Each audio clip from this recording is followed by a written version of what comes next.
Hello my friends, कैसे हो आप। चलो ये लेक्चर जो है हमारा सॉलिड स्टेट का ये सेकंड लेक्चर रहेगा। सबसे पहले आगे के जो भी हमने कंसेप्ट पढ़े हैं वो सारे कंसेप्ट पहले तो आपको ये परफेक्ट क्लियर होने चाहिए। उसके लिए मैं थोड़ा सा आपको रिवीजन करवा देता हूं। उसके बाद इसके 3D स्ट्रक्चर भी हम देखेंगे। सबसे पहले तो आपको यह पता होना चाहिए कोई भी जो क्यूब है उसमें कॉर्नर 8 होंगे, एज जो है 12 होगी, फेस जो है वो 6 होगी, फेस डायगोनल 2 पर फेस हो गए, बॉडी सेंटर 1 रहेगा, बॉडी डायगोनल जो है वो 4 रहेगी। एक एक कंसेप्ट आपको परफेक्ट पता होना चाहिए। दूसरी बात, यदि आपको इतना परफेक्ट आपको समझ में आ गया, बाद में तो आपके लिए बहुत ही सॉलिड स्टेट इजी रहेगा। वर्टाइसिस जो है, टोटल वर्टाइसिस 8 होते हैं और उसका कंट्रीब्यूशन 1/8 होता है। कैसे 1/8 कंट्रीब्यूशन होता है मैं आज आपको 3D स्ट्रक्चर में पढ़ाऊंगा उसको। एज जो है, एज टोटल 12 एज होती है, 1/4 उसका कंट्रीब्यूशन होता है। फेस जो है वो 6 होती है, उसकी जो कंट्रीब्यूशन होती है 1/2 होती है। फेस डायगोनल जो है 2 पर फेस होती है, उसका कंट्रीब्यूशन 1/2। बॉडी सेंटर तो पूरा हमारे अंदर ही होता है, इसलिए उसका कंट्रीब्यूशन 1 ही रहेगा। बॉडी डायगोनल भी यहां पे क्यूब में होगी, सो उसका भी कंट्रीब्यूशन 1 ही रहेगा। ठीक है। सिंपल क्यूब किसको कहा जाता है वो तो आपको बताइए। सिंपल क्यूब सिर्फ और सिर्फ अरेंजमेंट जो है वो सिर्फ कॉर्नर पे होती है। आज मैं वो भी आपको दिखाऊंगा। भैया यहां पे जो मैंने डॉट ड्रॉ किए हैं एक्चुअल में वो डॉट नहीं होते, एक दूसरे के साथ वो एक दूसरे को टच करते हो गए। सिंपल ये डॉट नहीं होते, वो कैसे मैं आज ही आपको पढ़ाऊंगा। So total numbers of atom की यदि इसमें बात की जाए, टोटल नंबर्स ऑफ एटम हमारे पास 8 है, उसका कंट्रीब्यूशन 1/8 है। सो 1 पर यूनिट सेल। इन शॉर्ट आपको इसमें डायरेक्ट ये पता होना चाहिए कि इसमें 1 होता है। एफसीसी की यदि बात की जाए, 8 corner as well as 6 phase. 8 corner उसका कंट्रीब्यूशन 1/8, 6 फेज उसका कंट्रीब्यूशन 1/2। सो 1 + 3 4, Z = 4 पर यूनिट सेल रहेगा। उसके बाद आपको बॉडी सेंटर भी पता होगा। ईच कॉर्नर, सारी कॉर्नर पे सबसे पहले अरेंज करना है, उसके बाद बॉडी सेंटर में भी अरेंज करना है। So corner as well as body center. Corner की बात की जाए 8 कॉर्नर प्लस 1/8 उसका कंट्रीब्यूशन। बॉडी सेंटर तो पूरा का पूरा हमारा ही है, इसलिए उसको 1 ही लिखना है। 1 + 1 2 पर यूनिट सेल रहेगा इसका। ठीक है। उसके बाद एंड सेंटर की बात की जाए, एंड सेंटर की, तब एंड सेंटर में टोटल जो है वो 8 है। 2 जो रहेंगे, 2 वो ऑपोजिट फेज में रहेंगे। सो 8 × 1/8 प्लस 2 जो फेज के है एटम्स मल्टीप्लाई 1/2। सो इसके 1 + 1 2 एटम्स पर यूनिट सेल रहेंगे। एक ही पेज में आपको चारों लिखना है। ये सिंपल क्यूब में सिर्फ ये कॉर्नर पे होता है, एफसीसी में corner as well as face में होती है, बीसीसी में corner as well as body centre में, और उसमें corner as well as 2 opposite face. इसका कैलकुलेशन कैसे किया जाता है वो भी हमने पढ़ लिया था। और डायरेक्ट हमें यह भी पता होना चाहिए कि सिंपल क्यूब में Z1 होता है, एफसीसी में 4 होता है, Z4 होता है, बीसीसी में 2Z होता है, ईसीसी में 2, और एचसीबी आगे हम पढ़ेंगे 6 वाला कंसेप्ट। ठीक है। चलो थोड़ा सा ये 3D में भी पढ़ ले हम। चलो देखिएगा, टाइप्स ऑफ यूनिट सेल में सबसे पहले हम बात करें। चलो इसको देखिएगा, ये सिंपल क्यूब, अभी जो आपको ये दिखाई दे रहा है वो सिंपल क्यूब है। अब ये सिंपल क्यूब में मैंने आपको बोला था यहां पे जो ये भैया जो एटम्स अरेंज किए हैं ना, एक्चुअली वो एक दूसरे के साथ कनेक्ट होते हैं, टच होते हैं। कैसे देख लीजिएगा, एक्चुअल में ये दो जो सारे हैं एटम्स एक दूसरे को टच हो रहे हैं। देख लीजिएगा, ये वाला आइटम इसको टच हो रहा है, ये वाला आइटम इसको टच हो रहा है, एक दूसरे को टच हो रहे हैं। ठीक है। 4 एटम्स हमारे फ्रंट ऑफ द व्यूअर है, 4 atoms away from the viewer है। यहां पे मैंने आपको बोला था 1/8 पार्ट जो हमारे सेल में होता है, हमारे क्यूब में जो होता है, वो भी एक बार देख लीजिएगा। यहां पे मान लो इसको मैंने कट कर दिया, शायद आपको ये दिखाई दे रहा होगा कि यहां पे भैया जो ये पार्ट है कोई भी, ये वाला जो आपको दिखाई दे रहा है 1/8 पार्ट है। ये वाला जो है 1/8 सारे जो है वो 1/8 पार्ट है। यहां पे देख लीजिएगा, ये वाला जो है यहाँ पे ये ऊपर का क्यूब है, ये साइड वाला क्यूब है, ये वाला क्यूब है। इन शॉर्ट मेरा कहने का मतलब यह है कि हमारे क्यूब में तो सिर्फ 1/8 पार्ट ही आता है, बाकी का सारा इसके आसपास जो क्यूब होता है उसमें चला जाता है। सो यहां पे भैया देख लीजिएगा, इसकी बात की जाए यदि ये 1/8 1/8 1/8 1/8 टोटल 8 1/8 यदि आप जोड़ोगे सो उसमें से 1 क्यूब ही मिलेगा, 1 एटम ही मिलेगा। ठीक है, चलो उसके बाद ये सोचिएगा ये कौन सा वाला है, FCC है, सिंपल क्यूब है, BCC है, ECC है, कौन सा वाला है ये? 8 corner as well as exact body के सेंटर में रखा है, इसलिए ये बॉडी सेंटर क्यूब है। इसमें भी देख लीजिएगा ये जो एक दूसरे के साथ टच होते हैं वो कैसे होते हैं टच, यहां पे देखिएगा ये एक्चुअल में जो ये मिडल में है, मतलब बॉडी के सेंटर में जो है ना, वो ऑल कॉर्नर पे रखा हुआ जो एटम से उसको टच होता है, मगर ये दोनों एटम एक दूसरे से टच नहीं होता। देख लीजिएगा यहां पे गैप आ गया, यहां पे भी गैप आ गया, यहां पे भी गैप आ गया, यहां पे भी गैप आ गया, एक दूसरे के साथ टच नहीं हो गए। वो टच किसके साथ हो गए?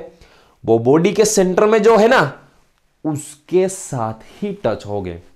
इसका यदि हमें मान लो, इसका यदि हमें कंट्रीब्यूशन निकालना है, फिर देख लीजिएगा मैंने कट कर दिया इसको, बीच वाला जो है ना, बीच वाला मतलब बॉडी के सेंटर में है वो एज इट इज, उसको कुछ नहीं हुआ, मगर कॉर्नर वाले जो है वो 1/8 पार्ट है, वो 1/8 पार्ट वो ही सिर्फ इसमें रहा है, बाकी का सारा जो पार्ट है वो निकल गया। 1/8 1/8 1/8 कॉर्नर में जो 8 है, 8 × 1/8 कीजिएगा, और यहां पे जो ये पूरा एटम है वो हमारे बॉडी के सेंटर में ही है। सो ये पूरा का पूरा ये हमारा ही सेंटर है। ठीक है, चलो उसके बाद चलो ये क्या है, ये वाला है, ये भैया बॉडी के सेंटर में नहीं है, पहले आपको ये पता होना चाहिए। ये जो आपको दिखाई दे रहा है वो बॉडी के सेंटर में नहीं है, ये एक्चुअली पीछे वाली फेज है उसके सेंटर में है, आगे वाली फेज है उसके सेंटर में। थोड़ा सा मैं इसको घुमाऊं, देख लीजिएगा यहां पे ये एक्चुअल में FCC है। देख लीजिएगा ये क्या है भैया, ये FCC है। यहां पे जो सारे एटम्स अरेंज किए गए हैं वो सारे atoms corner as well as face के सेंटर में है। कहां है? Corner as well as face के सेंटर में है। सारे जो एटम्स आपको दिए गए हैं corner as well as face के सेंटर में आपको दे रखा है, सो इसको FCC कहा जाएगा। इसके कंट्रीब्यूशन की यदि बात करें, चलो मैं सबसे पहले तो इसको लार्ज करता हूं। यहां पे देख लीजिएगा एक दूसरे को ये टच हो रहे हैं। अब फेस के सेंटर में जो है इसकी हमें बहुत जरूरत होगी, फेस के सेंटर में है वो ये 4 कॉर्नर में जो है उसको टच हो रहा है। अब मान लो इसको मैंने कट कर दिया, तब देख लीजिएगा यहां पे जो ये स्फीयर है ना, यहां पे ये कॉर्नर पे तो आपको पता ही है 1/8 होता है, मगर ये फेस के सेंटर में है ना, उसको देख लीजिएगा एक बार, ये आधा कट गया, आधा कट गया, आधा हमारे पास है, आधा कहां पे चला गया? पास वाले के यूनिट सेल में चला गया। आधा कहां पे चला गया? पास वाले के यूनिट सेल में चला गया। ठीक है, सो आपको ये हाफ दिखाई दे रहा होगा, ये स्फीयर जो है ये 1/8, कॉर्नर वाला 1/8, मगर फेस के सेंटर में जो है वो हाफ है। ठीक है, सो आई होप कि आपको समझ में आ गया होगा कि यहां पे कैसे कंट्रीब्यूशन हमें जनरेट करना है, कैसे कंट्रीब्यूट होता है ये। ठीक है, चलो आज का जो हमारा टॉपिक है वो बहुत इंपॉर्टेंट टॉपिक है। सबसे पहले मैं आपको बता दूं, आज के टॉपिक्स में से सबसे ज्यादा MCQ पूछे गए हैं। जो भी आपको रेडियस और एज लेंथ के बारे में रिलेशनशिप पूछा गएगा, वो कंसेप्ट जो निकालना है, उसके दोनों के बीच में जो रिलेशनशिप है वो कैसे निकाला जाता है, उसके लिए आप सबसे पहले हेडिंग लग। मगर एक काम कीजिए, मैं थोड़ा सा सबसे पहले तो मैं थोड़ा सा आपको बेसिक कंसेप्ट करवा देता हूँ। एक काम करते हैं, ये जो टोटल नंबर्स ऑफ एटम्स हमने फाइंड किए ना, उसके एग्जाम्पल एक काम कीजिएगा, लिखिएगा, उसके बाद हम रेडियस और उसमें जाएंगे। एक काम कीजिएगा, पहले क्वेश्चन लिखिएगा। First question, if atoms are arrange in each corner comma each phase as well as body center, then calculate total numbers of atom per unit cell। चलो क्वेश्चन तो कंप्लीट हो गया। अब देखिएगा क्वेश्चन क्या पूछा गया भैया, atoms are arrange in each corner, corner कितने होते हैं 8, उसका कंट्रीब्यूशन कितना होता है 1/8, प्लस ईच फेज कितनी होती है 6 मल्टीप्लाई उसका कंट्रीब्यूशन कितना होता है 1/2 प्लस बॉडी सेंटर में 1 रहेगा। चलो इसका सॉल्यूशन 8 डिवाइड बाई 8 मतलब 1 प्लस 6 डिवाइड बाई 2 मतलब 3 प्लस 1। सो यहां पे 1 प्लस 3 प्लस 1 सो कितने हो गए total 5 atoms per unit cell हो गए। कितने हो गए 5 एटम्स पर यूनिट सेल। ठीक है, चलो और एक क्वेश्चन लिखिएगा, उसमें लिखिएगा atoms are arrange in each corner comma each face comma each edge comma and body centre then calculate total numbers of atom per unit cell. चलो कैलकुलेशन करते हैं। सबसे पहले एक काम कीजिएगा, ये आप खुद सोल्व कीजिएगा, पॉज करने के बाद देखिएगा कि आपने सॉल्यूशन सही किया है नहीं किया है। चलो सबसे पहले 8 कॉर्नर है मल्टीप्लाई 1/8 प्लस 6 फेज है मल्टीप्लाई 1/2 और कहां पे अरेंज किया है हमने 12 एज पे अरेंज किया है। एज का कंट्रीब्यूशन आपको पता ही होगा 1/4 जो है वो एज का कंट्रीब्यूशन है प्लस 1। ठीक है, चलो 8 डिवाइड बाई 8 मतलब 1 रहेगा, 6 डिवाइड बाई 2 मतलब 3, 12 डिवाइड बाई 4 मतलब 3 प्लस 1। सो इसके total numbers of unit cell में 8 एटम आएंगे पर यूनिट सेल। ठीक है, चलो नेक्स्ट क्वेश्चन, धीरे धीरे मैं अपडेट करता जाऊंगा। क्वेश्चन लिखिएगा if atoms are lies in each corner comma 50% face comma 75% edge and body centre then calculate total numbers of atom per unit cell. चलो क्वेश्चन को पूरा समझिएगा और उसके बाद कैलकुलेशन करनी है हमें। यहां पे भैया ये जो है ना सिर्फ मैथमेटिक्स है, सिंप्लीफिकेशन आना चाहिए आपको। बाकी तो ये केमिस्ट्री तो है नहीं कुछ, इसमें सिंप्लीफिकेशन आपको पता होना चाहिए। 8 कॉर्नर मल्टीप्लाई 1/8 उसका कंट्रीब्यूशन है। अब देखिएगा हमारे पास फेज होती है 6 उसका कंट्रीब्यूशन होता है 1/2 और आपको दिया गया है 50%। सो 50 से मल्टीप्लाई कीजिएगा 100 से डिवाइड कर दीजिएगा। चलो उसके बाद हमारे पास जो फेज होती है वो 12 फेज होती है, उसका कंट्रीब्यूशन 1/4 होता है और इसका 75% दिया गया है। सो 75 से मल्टीप्लाई कीजिएगा 100 से डिवाइड कर दीजिएगा और लास्ट में +1 बॉडी सेंटर में रखना है। कहां पे रखना है बॉडी सेंटर में रखना है। सो सबसे पहले फिर से 8 कॉर्नर मल्टीप्लाई 1/8 फेज 6 से उसका कंट्रीब्यूशन 1/2 है, 50% कहा गया है। सो 50 से मल्टीप्लाई करना है 100 से डिवाइड करना है।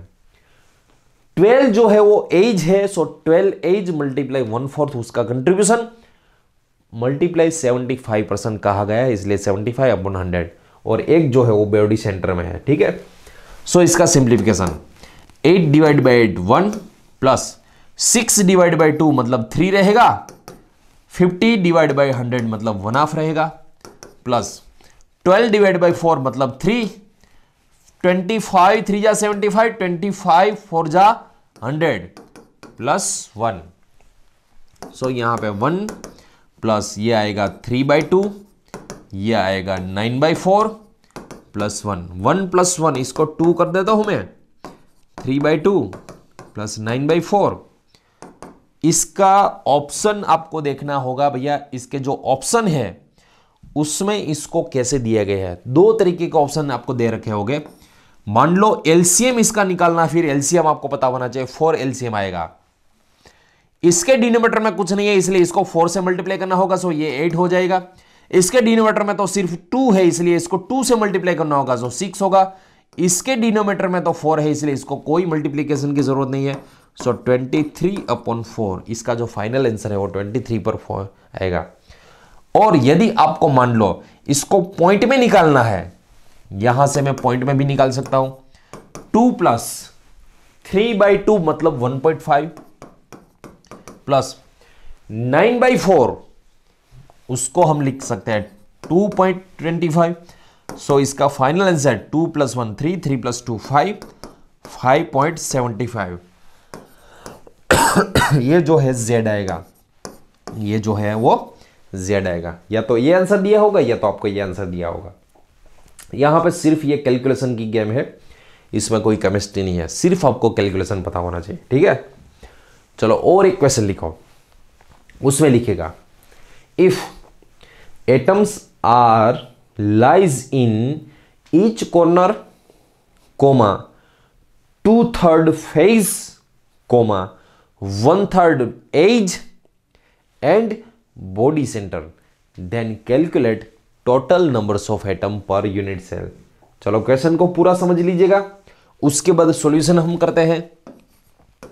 आपको ईच कॉर्नर कहा गया इसलिए 8 corner multiply 1/8 plus phase 2/3 phase 6 होती है, उसका कंट्रीब्यूशन 1/2 होता है, और 2/3 फेज कही गई है आपको, सॉरी 3/2 नहीं मगर 2/3, यहां पे जो भी कहा गया आपको 2/3 कहा गया या तो 3/2 कहा गया, 2/3 कहा गया है इसलिए 2 × 2 / 3 प्लस जो भी एज है हमारे पास 12 एज है, उसका कंट्रीब्यूशन 1/4 है, और ये 1/3 कहा गया है, प्लस एक जो है वो बॉडी सेंटर में है, ठीक है।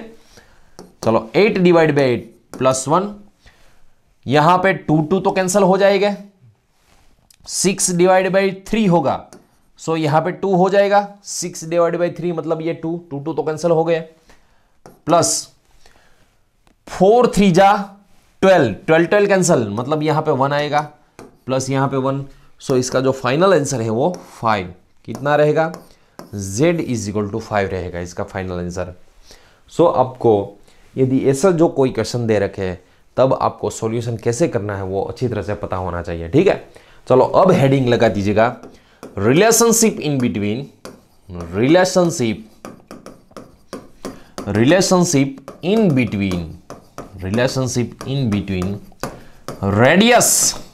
रेडियस एंड एज लेंथ, ये दोनों के बीच में कौन सा रेडियस, मतलब ये एटम की रेडियस की बात कर रहे हैं हम, ये दोनों के बीच में जो रिलेशनशिप है वो निकालना हमें। चलो सबसे पहले फर्स्ट हम सिंपल क्यूब की बात करें, मतलब प्रिमिटिव सेल की बात करें। सबसे पहले तो सिंपल क्यूब में आपको यह पता होना चाहिए कि कितने एटम्स और कैसे अरेंज किया जाता है, कितने एटम्स और उसका जो अरेंजमेंट हो कैसे किया जाता है। देख लीजिएगा सिंपल क्यूब में सबसे पहले आपको पता ही होता है, each corner atoms are lies in each corner. चलो सिर्फ और सिर्फ कॉर्नर पे ही दिए गए हैं, सो इसका Z 8 कॉर्नर मल्टीप्लाई 1/8, 8 / 8 मतलब Z = 1 आएगा। क्या आएगा, Z = 1 आएगा, ठीक है। चलो अब जो मैं बात कहने जा रहा हूं आपको अच्छी तरह से देखिएगा। मान लो यहां पे ये देखिएगा, ये पीछे वाले जो है, ये पीछे वाले इसकी बात करूं मैं, मान लो ये 4 एटम्स जो है ना पीछे जो दिए गए आपको 4 एटम्स, उसको मैं कुछ इस तरीके से ड्रॉ करता हूं। देख लीजिएगा इसको कुछ इस तरीके से ड्रॉ करता हूं, यहां पे जो भी पीछे दिए गए आपको एटम्स उसकी बात है, ठीक है। इसके आगे जो एटम है, इसके आगे जो एटम है वो यहां पे मान लो आपके दे रखे हैं, इसके आगे जो एटम है वो यहां पे डॉट कर रहा हूं इसलिए पीछे के एटम आपको दिखाई दे रहे हैं, ठीक है। एक दूसरे के साथ वो टच हो रहे हैं। यहां पे जो भी वॉइड बन रहा है, यहां पे जो भी ये वॉइड है ना, वो कॉर्नर पे जो भी है एटम्स, वो सारे कॉर्नर के एटम के बीच में एग्जैक्ट, मतलब ये बॉडी के सेंटर पे बन रहा है, सो इसको क्यूबिक वॉइड बोलते हैं। इसको क्या बोलते हैं, क्यूबिक वॉइड। ये जो है वॉइड वो क्यूबिक वॉइड है। एग्जैक्ट कहां पे बनता है, वो बॉडी के सेंटर पे बनता है क्यूबिक वॉइड, ठीक है। चलो दूसरी बात, यहां पे मैंने आपको पहले भी बताया था भैया, यहां पे ये जो है डॉट नहीं होते एक्चुअल में ये डॉट नहीं है, फिर क्या है देख लीजिएगा। यहां पे मान लो मैं फिर से ये क्यूब ड्रॉ कर रहा हूं, अब अच्छी तरह से देखिएगा। सिंपल क्यूब तो भैया सिंपल क्यूब नाम ही है इसका सिंपल, इसलिए सिंपल तो होगा ही। मगर यहां पे मान लो ये 2 एटम की बात की जाए, फिर ये 2 एटम एक दूसरे को टच होते हैं एक्चुअल में। ये दो एटम आपको दिखाई दे रहे हैं ना, वो एक्चुअल में कुछ इस तरीके के होते हैं। ये पहले एटम का सेंटर, ये दूसरे एटम का सेंटर। मान लो यहाँ पे ए दे दिया मैंने, यहाँ पे बी दे दिया, यहाँ पे जो पॉइंट है उसको पी दे दिया। ये जो एपी है वो फर्स्ट एटम की रेडियस है, ये पीबी है सेकंड एटम की रेडियस है, और ये एबी है, ये बी मतलब ये जो है उसको एज लेंथ बोलते हैं। इसको क्या बोलते हैं? एज लेंथ बोली जाती है। सो फ्रेंड्स, सबसे पहले मैं आपको बता दूं, यहां पे ए बी है उसको क्या बोलेंगे हम? ए बी है उसको एज लेंथ बोलेंगे, और उसका सिंबल है वो ए होता है। एज लेंथ का जो सिंबल है वो ए होता है। ठीक है, चलो उसके बाद देखिएगा, यहां पे मान लो यहां पे जो ये ए बी है, A B is equal to, इसको मैं A P plus P B लिख सकता हूं। ए बी को मैं A P plus P B, A P जो है वो आर है, पी बी जो भी है वो आर है, आर प्लस आर मतलब ये 2r रहेगा। So A B is equal to, याद रखिएगा 2r, और ए बी जो है उसको हम लिखेंगे edge length. So a is equal to 2r, a is equal to 2r, और इसको a is equal to d मतलब diameter, where d is equal to diameter, और जो डी है वो एक्चुअल में 2r होता है। कितना होता है? 2r, इसलिए यहां पे a is equal to d. So simple cube के लिए तो ये सिंपल सी ही बात है, सिंपल क्यूब के लिए तो ये सिंपल सी ही बात है।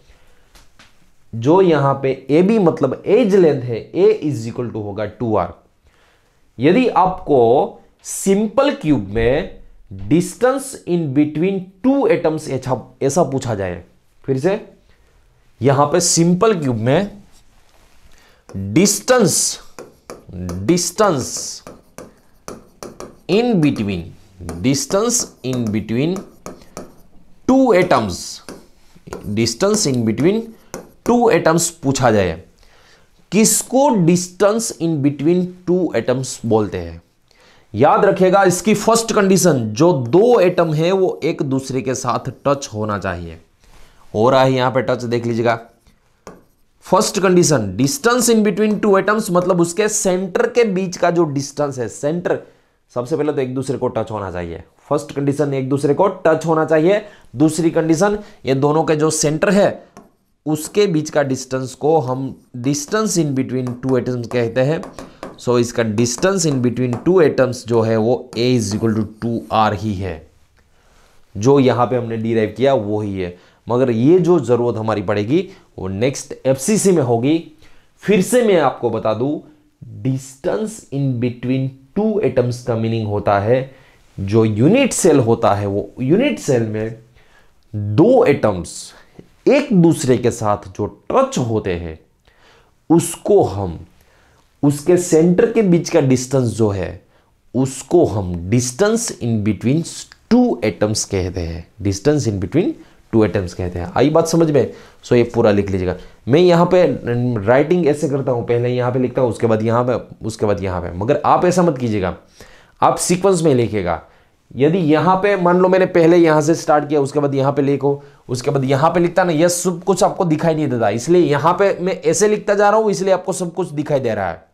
ठीक है, मैं यहाँ पे उल्टा लिख रहा हूँ, मगर आप उल्टा मत लिखिएगा, आप सही लिखिएगा। चलो ये तो बात हो गई सिंपल क्यूब की। सेकंड बात करेंगे हम एफसीसी की, या तो इसको सीसीपी भी बोलते हैं। एफसीसी का दूसरा नेम है जो है वो सीसीपी। देख लीजिएगा, सबसे पहले इसमें एटम्स का अरेंजमेंट कैसे होता है, सबसे इंपॉर्टेंट ये वाला टॉपिक है एफसीसी का। सबसे पहले तो आपको यह पता होना चाहिए, एफसीसी जो है एफसीसी, उसमें atoms are lies in each corner, atoms are lies in each corner as well as face centre. चलो जो भी फेज है उसके सेंटर में मैं रख रहा हूं, यहां पे ये फेज सेंटर है, यहां पे ये वाली फेज सेंटर है। इसका जो जेड है 8 कॉर्नर मल्टीप्लाई 1/8 उसका कंट्रीब्यूशन, 6 फेज मल्टीप्लाई 1/2 उसका contribution, 8 divide by 8 1, 6 divide by 2 3, सो इसका z जो रहेगा वो कितना रहेगा, 4 रहेगा इसका z। ठीक है, चलो अब मैं जो भी बात करने जा रहा हूं वो ध्यान से सुनिएगा। फेज सेंटर किसको कहा जाता है? सबसे पहले आपके रीडिंग रूम में एग्जैक्ट सेंटर में बैठ जाएगा, थोड़ी देर के लिए रीडिंग रूम के सेंटर में बैठ जाएगा। एग्जैक्ट सामने वाली फेस को इमेजिन, जो फेस का सेंटर है ना, फेस का सेंटर, उसके सामने ही बैठना है हमें। ध्यान रखे मैं क्या कहना जा रहा हूं वो अच्छी तरह से ध्यान रखे। फेस के सेंटर के सामने ही बैठना है आपको। आपको कोई एक फेस ही देखनी है, कोई एक फेस देखनी है। सबसे पहले इमेजिन कीजिएगा फेस सेंटर जो है, फेस सेंटर, उसका एटम इमेजिन कीजिएगा। उसको कितने एटम्स टच हो रहे हैं? कोई भी फेस होगी ना, चलो कोई फेस के सामने मान लो आप खड़े हो, लेफ्ट हैंड में ऊपर कॉर्नर होगा, लेफ्ट हैंड में नीचे कॉर्नर होगा, राइट हैंड में ऊपर कॉर्नर होगा, राइट हैंड में नीचे कॉर्नर होगा। ठीक है, सो फेस सेंटर जो है ना, फेस सेंटर, फिर से देख लीजिएगा, फेस सेंटर यहां पे मान लो मैं ड्रॉ कर रहा हूं, ये फेस सेंटर का जो आइटम है उसको ड्रॉ कर रहा हूं। उसको ये लेफ्ट हैंड का कॉर्नर वाला जो एटम्स है वो टच कर रहा होगा, लेफ्ट हैंड का ये डाउन वाला कॉर्नर है वो टच कर रहा होगा, राइट हैंड का ये कॉर्नर है वो टच कर रहा होगा, और ये राइट हैंड का डाउन कॉर्नर है वो टच कर रहा होगा। लेफ्ट हैंड में जो कॉर्नर है उसका सेंटर पॉइंट, ये इसका सेंटर पॉइंट, ये इसका सेंटर पॉइंट, ये इसका सेंटर पॉइंट। ठीक है, चलो देख लीजिएगा, मैं यहां पे इसको अटैच करता हूं, इसको अटैच करता हूं और इसको अटैच करता हूं। ये जो है फेस सेंटर में जो भी एटम है उसका मिडल पॉइंट है ये। इसको मैं ए दे देता हूं, इसको बी दे देता हूं, इसको सी दे देता हूं। यहां पे 90 एंगल का बन रहा है। इसको मैं एम मिडल पॉइंट जो है, मतलब ये फेस सेंटर का जो मिडल एटम है उसको एम एटम दे देता हूं। आपको मुझे ये बताना है, सबसे पहले देख लीजिएगा ये वाला कंसेप्ट। आपको मुझे ये बताना है भैया, यहां पे फिर से एक काम कीजिएगा, एग्जैक्ट फेस के सामने बैठ जाएगा। फेस के सेंटर का जो एटम है उसको देखिएगा। सबसे पहले ये वाला है, यहां पे अप कॉर्नर वाला एटम, डाउन कॉर्नर वाला एटम, राइट में अप वाला और राइट में डाउन वाला है। 4 कॉर्नर आपको दिखाई दे रहे होंगे। अब ये ए बी है ना, ए बी मतलब ऊपर वाला कॉर्नर और नीचे वाले कॉर्नर को जो जोड़ दिया है वो ए बी है। एक्चुअली क्या है, सो मैं आपको बता दूं, ये जो ए बी है ना वो एक्चुअल में एज है। क्या है ये? एज। उसकी लेंथ कितनी होती है? ए, उसका सिंबल है ए। उसके बाद बीसी को इमेजिनेशन कीजिएगा, बीसी जो है वो भी एक्चुअल में एज है। क्या है वो? एज है और इसका सिंबल है ए। मगर यहां पे जो ये आपको एसी दिखाई दे रही है, सोचिएगा एसी वो क्या है? एसी जो है ना वो एक्चुअल में फेस डायगोनल है। क्या है ये? फेस डायगोनल है। जो एसी है ये, उसको तो हमें ढूंढना है, उसकी तो हम बात कर रहे हैं। सो यहां पे यदि कैलकुलेशन की बात की जाए, देख लीजिएगा यहां पे कैलकुलेशन की बात की जाए, सो मैं आपको बता दूं, ये ट्राइंगल जो आपको एबीसी दिखाई दे रहा है, ट्राइंगल एबीसी में मेजर एंगल बी जो है वो 90 डिग्री का है। ये याद कीजिएगा, मैथमेटिक्स में 10th में हमें एक ही थ्योरम आता था। वो थ्योरम कौन सा था? आई होप कि आपने आंसर दिया होगा, पाइथागोरस का theorem. So according to Pythagoras, यहां पे ये जो डायगोनल है उसका स्क्वायर इज इक्वल टू, यहां पे जो साइड है ए बी साइड और बीसी साइड उसके स्क्वायर के बराबर होता है, उसके स्क्वायर के एडिशन के बराबर होता है। AC square is equal to A B square plus BC square according to Pythagoras. So AC square is equal to, A B है उसकी लेंथ है ए, बीसी है उसकी भी लेंथ है ए स्क्वायर प्लस ए स्क्वायर मतलब 2a स्क्वायर, ए स्क्वायर प्लस ए square मतलब क्या होगा? 2a square. सो स्क्वायर उस तरफ जाने दीजिएगा। सो AC इज इक्वल टू क्या होगा? √2a होगा। AC इज इक्वल टू क्या होगा? √2a होगा। और ये AC है क्या?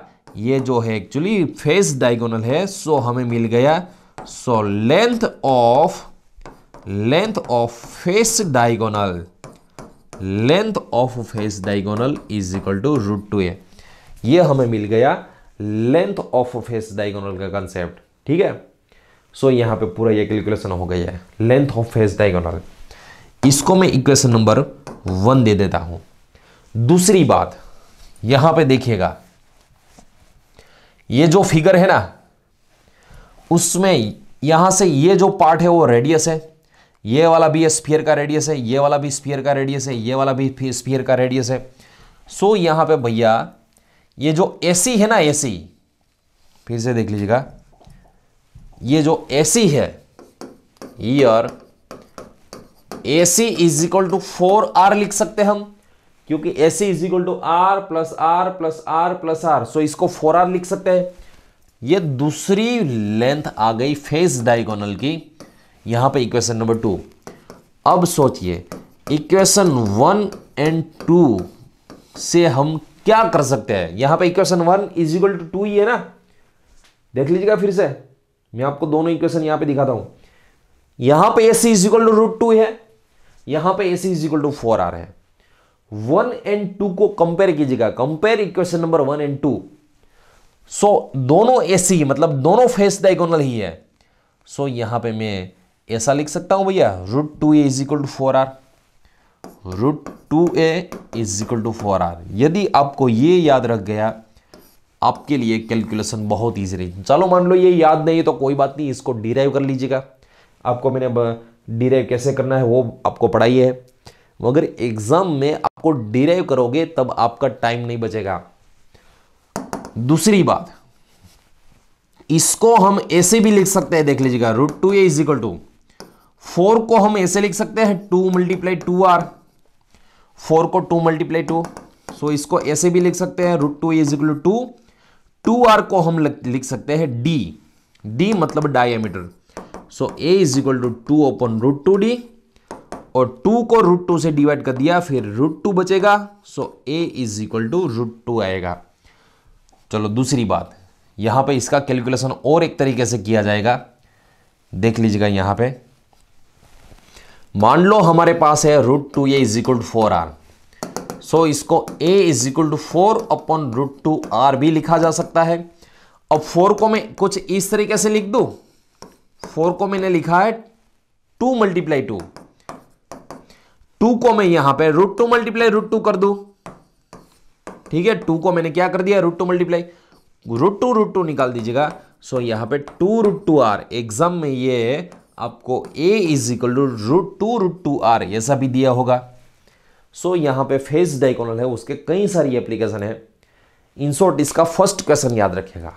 कौन सा क्वेश्चन इसमें से पूछ सकते हैं आपको, फेस डायगोनल की लेंथ पूछ सकते हैं। कितनी आई फेस डायगोनल की लेंथ, √2 आई।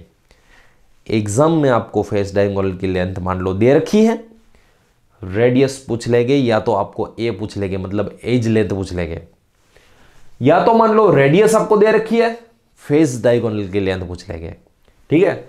दूसरी बात यहां पे देखिएगा, यहां पे मान लो आपको डिस्टेंस इन बिटवीन 2 एटम्स ऐसा पूछा गया है। FCC में डिस्टेंस इन बिटवीन 2 एटम्स, देख लीजिएगा, distance in between 2 atoms, FCC की बात है ये। FCC में डिस्टेंस इन बिटवीन 2 एटम्स मान लो पूछा गया। अब डिस्टेंस इन बिटवीन 2 एटम्स का मीनिंग ये होता है जो भी एटम एक दूसरे को टच हो रही है।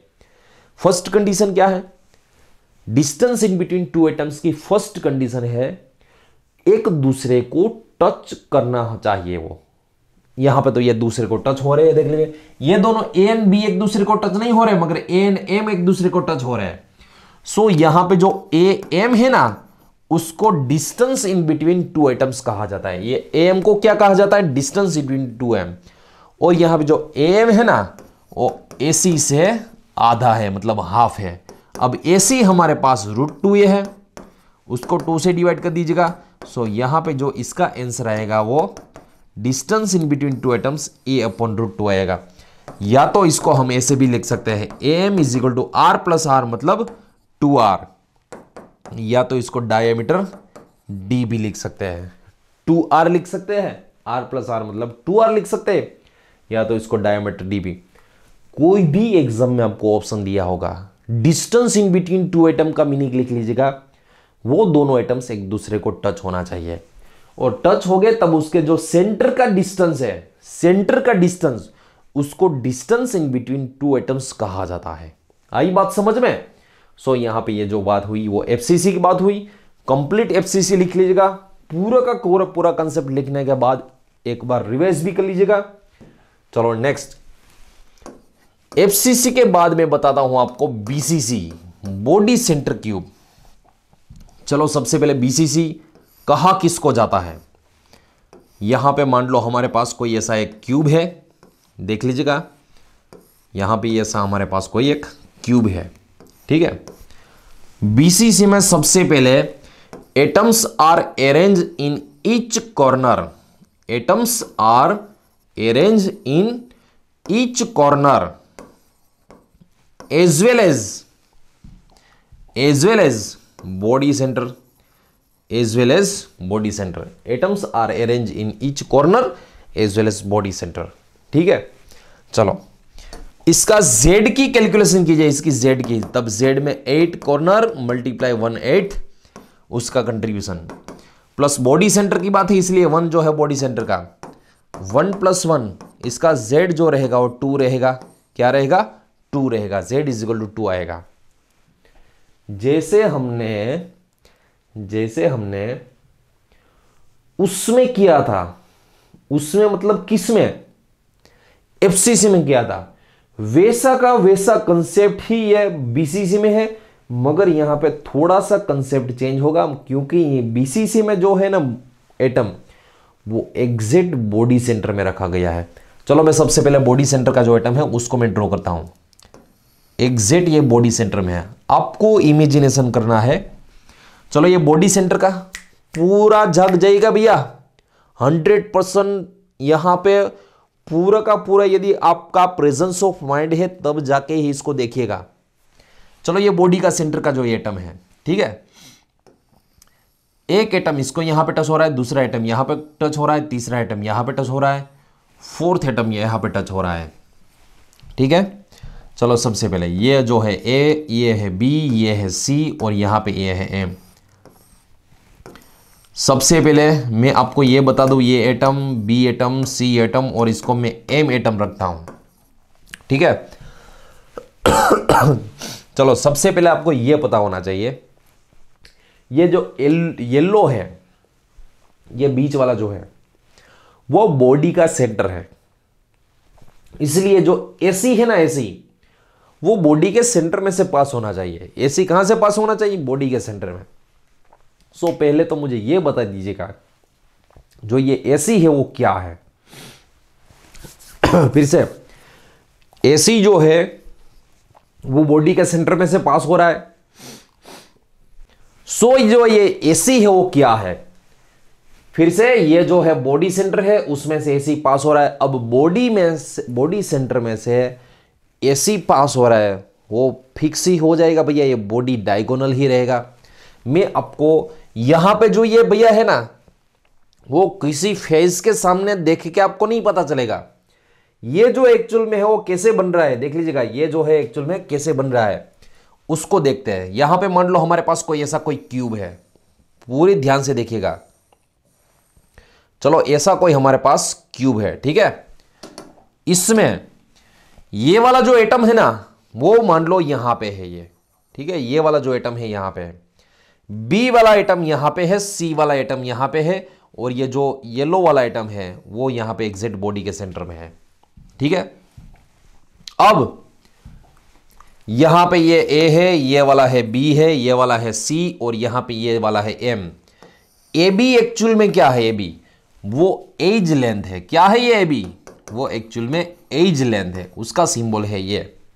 बीसी, अब बीसी कोई एज में तो पास नहीं हो रहा है, ये फेज के एग्जैक्ट सेंटर में से पास हो रही है।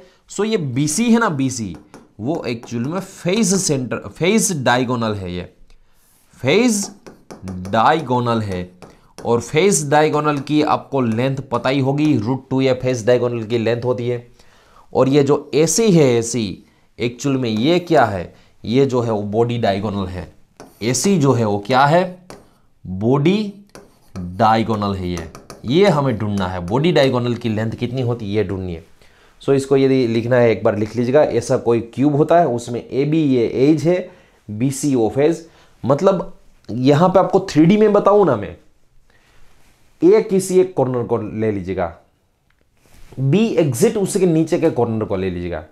अब जो भी आप ग्राउंड फ्लोर है ना, मतलब यहां पे नीचे जो है फेज, नीचे फेज है उसके डायगोनल लीजिएगा, उसका डायगोनल मतलब फेस डायगोनल लीजिएगा और एसी को जोड़ दीजिएगा, मतलब ये बॉडी डायगोनल को जोड़ दीजिएगा। सो यहां पे ये जो ट्राइंगल है ना वो क्रॉस में बनेगा। आपका जो रीडिंग रूम है उसको कट कर देगा, आधा आधा कट कर देगा, ऐसे डायगोनल बनेगा, बीच में डायगोनल बनेगा ये। सॉरी ये डायगोनल नहीं, ये रेक्टेंगल जो है वो बनेगा। यहां पे मैं चलो बात करूं, अब सबसे पहले इसको निकाल देता हूं। यहां पे हम इसकी एज लेंथ हमें फाइंड करनी है, बॉडी डायगोनल जो है उसकी लेंथ फाइंड करनी है हमें। कैसे करेंगे? यहां पे फिर से ये जो ट्राइंगल है देख लीजिएगा, ये ट्राइंगल है, ये फेस डायगोनल के बारे में तो आपको पता ही होगा। ये जो है इसकी लेंथ √2 ये होती है। यहां पे ट्राइंगल एबीसी में मेजर एंगल जो बी है वो 90 डिग्री का है, ये 90 degree. So according to Pythagoras theorem diagonal का स्क्वायर है, एसी का स्क्वायर वो एबी का स्क्वायर और बीसी के स्क्वायर के बराबर होता है। एसी का स्क्वायर जो है वो एबी के स्क्वायर प्लस बीसी के स्क्वायर के बराबर होता है। एबी की जो है वो ए है लेंथ, बीसी की जो है वो √2a है। सो ए स्क्वायर प्लस 2a स्क्वायर ये होगा 3a स्क्वायर। सो स्क्वायर को उस तरफ जाने दीजिएगा, स्क्वायर को उस तरफ जाने दीजिएगा। सो स्क्वायर रूट हो जाएगा, 3 का नहीं निकलेगा इसलिए √3, स्क्वायर स्क्वायर निकल जाएगा। सो √3a और ये एसी क्या है? सो लेंथ ऑफ, ध्यान रखिएगा, length of body diagonal. So length of body diagonal is equal to √3a। आपको डायरेक्ट बॉडी डायगोनल की लेंथ पता होनी चाहिए। बॉडी डायगोनल की जो लेंथ है वो √3 है। ठीक है, चलो और एक बात यहां पे देखिएगा, यहां पे जो आपको दिखाई दे रहा है भैया, ये है रेडियस है, ये भी है रेडियस है, ये भी है रेडियस, ये भी है रेडियस। अब यहां पे एसी है ना, AC r plus r plus r plus r मतलब 4r भी लिख सकते हैं। यहां पे एसी की जगह पे क्या लिख सकते हैं हम? एसी जो है नाउ एसी की जगह पे हम 4r लिख सकते हैं। इसको हम इक्वेशन नंबर 2 कर देंगे, इसको इक्वेशन नंबर 2 कर देंगे। यहां पे जो हमें मिला था AC is equal to √3a, इसको हम इक्वेशन नंबर 1 कर देंगे। सो यहां पे compare to equation 1 and 2, equation 1 and 2 को हम कंपेयर करेंगे। देख लीजिएगा, इक्वेशन 1 इज इक्वल टू 2 है, ईयर 1 इज इक्वल टू 2। सो 1 में है AC is equal to √3a, 2 में है AC is equal to 4r। So इसको लिख सकते हैं √3a is equal to 4r। यदि ये आपको याद रह गया, फिर आपके लिए BCC का कोई भी एग्जाम्पल क्यों ना आए वो आपके लिए सोल्व करना इजी हो जाएगा। सो इसमें से मान लो हमें A निकालना है, सो इसको 4/√3r लिख सकते हैं। या तो चलो देख लीजिएगा फिर से, हमारे पास √3a is equal to 4r है, इसको हम ऐसे भी लिख सकते हैं, √3 इज इक्वल 4 को 2 × 2r। सो इसको हम ऐसे भी लिख सकते हैं, √3a is equal to 2r को हम d लिख सकते हैं, diameter. So a is equal to 2/√3 into d। ये कोई भी रिलेशनशिप आपको पूछ सकते हैं, BCC में से कोई भी रिलेशनशिप। फर्स्ट चलो इसका फर्स्ट क्वेश्चन, इसकी बॉडी डायगोनल जो है, बॉडी डायगोनल उसकी लेंथ कितनी होती है? बॉडी डायगोनल की लेंथ √3a या तो 4r लिख सकते हैं हम। दूसरा क्वेश्चन, इसकी बॉडी डायगोनल की लेंथ दी जाएगी, रेडियस पूछ सकते हैं या तो आपको एज लेंथ पूछ सकते हैं। इसमें आपको यदि रेडियस दे रखी है फिर उससे आपको एज लेंथ पूछी जाएगी, या तो एज लेंथ दे रखी है फिर उससे आपको रेडियस पूछी जाएगी। कोई भी इसमें से पूछ सकते हैं आपको। ठीक है। चलो और एक इसके अलावा और एक बात, यहां पे distance in between two atoms भी पूछा जा सकता है। किसको distance in between two atoms कहा जाता है? सबसे पहले तो आपको यह कंसेप्ट पता होना चाहिए, distance in between to atom, distance in between two atoms किसको कहा जाता है? जो भी एटम्स एक दूसरे को टच होते हैं, यहां पे ए एटम और बी एटम एक दूसरे को टच नहीं हो रहे हैं, बी और सी भी एक दूसरे को टच नहीं हो रहे हैं, मगर ए और एम ये दोनों एक दूसरे को टच हो रहे हैं। So distance in between to atom का मीनिंग है ये जो टच हो रहे हैं उसके सेंटर के बीच में जो डिस्टेंस है वो सेंटर का बीच है, वो ए एम है। क्या है वो? सेंटर के बीच का डिस्टेंस है वो ए एम है।